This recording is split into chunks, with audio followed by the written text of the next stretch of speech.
భవిష్యత్తు తరాలకు, అవసరాలకు ఉపయోగపడే విధంగా మాస్టర్ ప్లాన్‌లు రూపొందించాల్సిన అవసరం ఉందని, దీనికి అధికారులు, ప్రజాప్రతినిధులు, ప్రజలు సహకరించాలని తణుకు ఎమ్మెల్యే ఆరిమిల్లి రాధాకృష్ణ కోరారు. 1984లో అప్పటి తొలి municipal chairman doctor Mullapudi Harishchandra Prasad master plan తయారు చేసి, భవిష్యత్తు అవసరాలకు ఉపయోగపడే విధంగా 1990లో మాస్టర్ ప్లాన్ అమలు చేశారని గుర్తు చేశారు. దాని ప్రకారమే తణుకు పట్టణంలో జోన్ల వారీగా అనుమతులు వస్తున్నాయని చెప్పారు. ప్రస్తుతం 24 చదరపు కిలోమీటర్ల విస్తీర్ణం నుంచి భవిష్యత్తులో 85 చదరపు కిలోమీటర్ల విస్తీర్ణంలో ఉండేలా ప్రణాళికలు రూపొందిస్తున్నట్లు చెప్పారు. దీని ప్రకారం తణుకుతో పాటు తణుకు పరిసర ప్రాంతాల అభివృద్ధి చెందేలా మాస్టర్ ప్లాన్ రూపకల్పనకు చర్యలు చేపట్టినట్లుగా ఆయన వెల్లడించారు.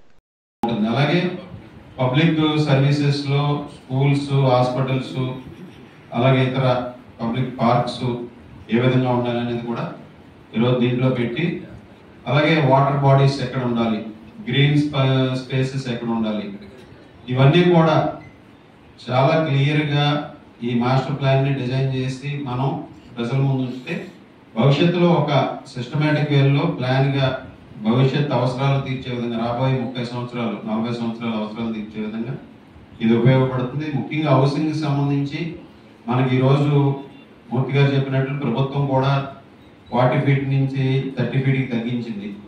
But at the same time హౌసింగ్లో కూడా అపార్ట్మెంట్ కల్చర్ పెరిగింది, అలాగే వెహికల్ సెక్షన్ హౌసింగ్ ఉంటుంది. వీటన్నిటికీ సంబంధించి ఇయర్ మార్క్ చేసుకుని ఎక్కడైతే ఈ అర్బనైజేషన్కి సంబంధించి భవిష్యత్తులో వచ్చే అవకాశం ఉందో ఆ విధంగా మనం తీసుకోవాల్సినటువంటి అవసరం ఉంది.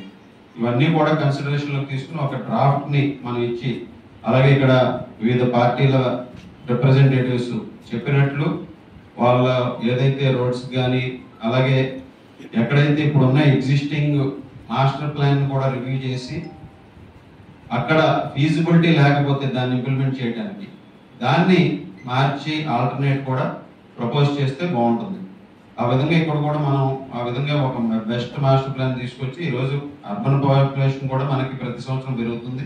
మన తణుకు పట్టణానికి సంబంధించి ఈరోజు 1,00,000 మంది పైగా ఉన్నారు. భవిష్యత్తులో 20-25 సంవత్సరాల్లో ఇది 3 లక్షలు అయ్యే అవకాశం ఉంది. 2045కి 3 లక్షల మంది తణుకు పట్టణం పరిసర ప్రాంతాల్లో ఉంటారు. కనుక దాని అవసరాలకు తగ్గట్టుగా మనం దీన్ని డిజైన్ చేసుకుని ఇవన్నీ కూడా పరిగణలోకి తీసుకుని ఒక బెస్ట్ మాస్టర్ ప్లాన్ని మనం ప్రజల ముందు ఉంచాలని ఈ సందర్భంగా కోరుకుంటూ, ఈరోజు ట్రాఫిక్ అనుగుణంగా రోడ్స్ మిత్రులు ప్రతాప్ గారు అది చెప్పారు, నాగరాజ్ గారు చెప్పారు. ఇక్కడ ఆల్టర్నేటివ్ రోడ్డు ఒకే రోడ్డు మన తణుకుపట్నం ఉంది, రాష్ట్రపతి రోడ్డు. దీనికి ఆల్టర్నేట్గా మనం రోడ్స్ నెట్వర్క్, అలాగే ఇప్పుడు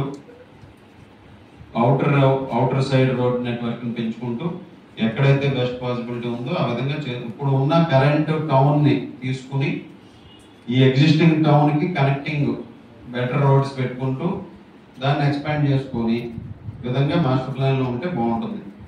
ఈరోజు దానికి సంబంధించి కూడా మేము కూడా కొన్ని ఏదైతే ఎలక్షన్స్లో ప్రామిస్ చేసామో దానికి అనుగుణంగా ఈరోజు కెనాల్ బండ్ రోడ్ని కూడా డెవలప్ చేయడానికి ఇప్పటికే చర్యలు తీసుకున్నాం. దానిలో ఇప్పుడు ఫస్ట్ ఒక 20 ఫీట్ రోడ్ని ఫామ్ చేసి అందరికీ కూడా అందుబాటులోకి తీసుకురావడానికి కూడా త్వరలోనే దాని ప్రయత్నం చేస్తాం. అలాగే పార్క్స్ కూడా పెద్ద ఎత్తున ఇంపార్టెన్స్ ఇచ్చి ఈరోజు థీమ్ బేస్డ్ పార్క్స్ని కూడా అభివృద్ధి చేసే విధంగా, ఈరోజు స్పోర్ట్స్కి సంబంధించి యూత్ని ఎంకరేజ్ చేసే విధంగా క్రికెట్ కానీ, కబడ్డీ కానీ, యోగా కానీ ఈ విధంగా ఒక్కొక్క పార్క్ని ఒక్కొక్క థీమ్ బేస్డ్ పార్క్గా దాదాపు 5.5 కోట్ల రూపాయలతో 20 పార్కులు పైగా ఈరోజు అభివృద్ధి చేయడానికి నిధులు ముఖ్యమంత్రి గారు మంజూరు చేయడం జరిగింది. దాన్ని కూడా త్వరలోనే టెండర్లు పిలిచి ఆ పార్కులన్నీ కూడా అభివృద్ధి చేయడంతో పాటుగా మన పట్టణాన్ని అన్ని విధాలుగాను కూడా ఒక సస్టైనబుల్ మోడల్లో ముందుకెళ్ళే విధంగా, అలాగే ఇండస్ట్రియల్ పెద్దలు చెప్పినట్లు లాస్ట్ టైం ఇండస్ట్రియల్ జోన్లు ఏదైతే ఉన్నాయో వాటిని మార్చే విధంగా ఏదైనా అవకాశం ఉందా, ఈ విధంగా ఎక్కడైతే పాతది స్టేడియం కూడా ఇప్పుడు రావాల్సినటువంటి అవసరం ఉంది, స్టేడియంస్ కూడా బిల్డ్ చేయాల్సినటువంటి అవసరం. ఆ విధంగా స్టేడియంకి కావాల్సినటువంటి, ఎందుకంటే ఇప్పుడు ఈ జోనింగ్లో మనకి చాలా పరిగణలోకి తీసుకోవాల్సింది అధికారులందరూ కూడా, మనకి ఇక్కడ రెవెన్యూ ల్యాండ్, గవర్నమెంట్ ల్యాండ్ 1 ఎకరం కూడా లేదండి మన నియోజకవర్గంలో.